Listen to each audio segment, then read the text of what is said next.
I had Sarah tape these exercises before Christmas, but I'm just getting to them now. So here we have the dog on a straight line for this jump.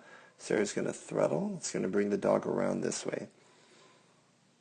And so in the discussion that everybody's having right now, can you use a verbal to mean this and a different verbal to mean this? I think in theory you should be able to do that, and that would be ideal. This way, instead of hanging around here and managing which way the dog is going to turn, you can go ahead and move on to the next part of the course as the handler.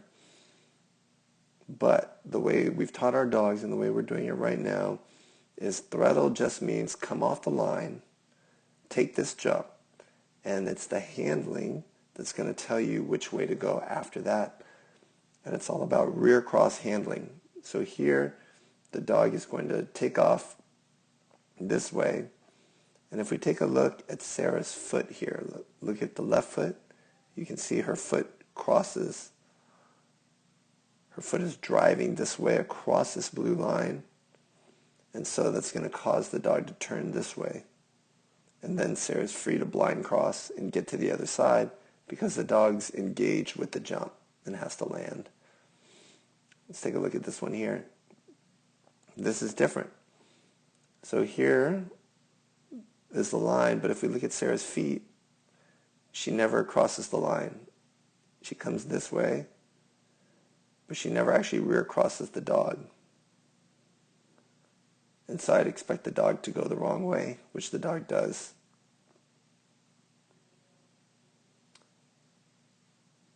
Here, Sarah has a very good step across the line. See this right foot steps across the line, so I'd expect the dog to go the correct way.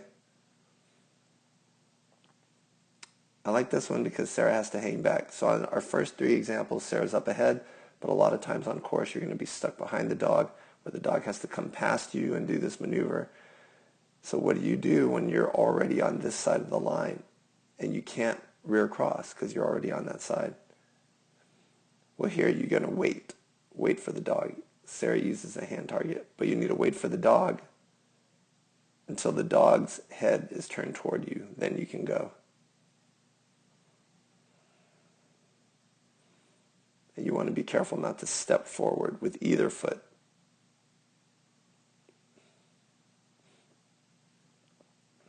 Okay. Here's another example. If we look at Sarah's foot, she goes from here to here.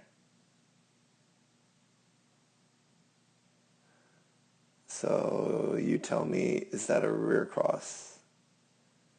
In my opinion, it is not. I would expect this dog to turn the wrong way. And there he goes. Okay. So here's an interesting variation. Sarah faces this way, and she moves her right foot. Look at her right foot. So she's going to jump across the rear cross line. So which way is the dog going to turn? Dog turns the correct way. Here she's going to post turn in place. Here the foot comes this way. Is the dog going to turn the correct way or not? Here the dog does.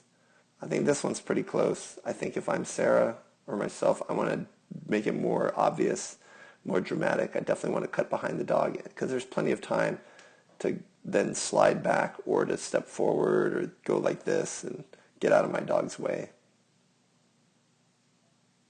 And here Sarah's just demonstrating the classic threadle. And here she's going to try post turn. No, she's going to try and blind. Okay. So here we have another one. Let's take a look at her feet. It went from here to here. Here to here. So at no time does she cross the dog's line. So, and the dog turns the wrong way.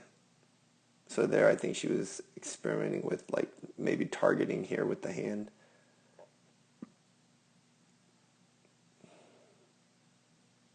And just a classic threadle there. So hopefully this has been helpful or enlightening. Definitely leave some questions or comments.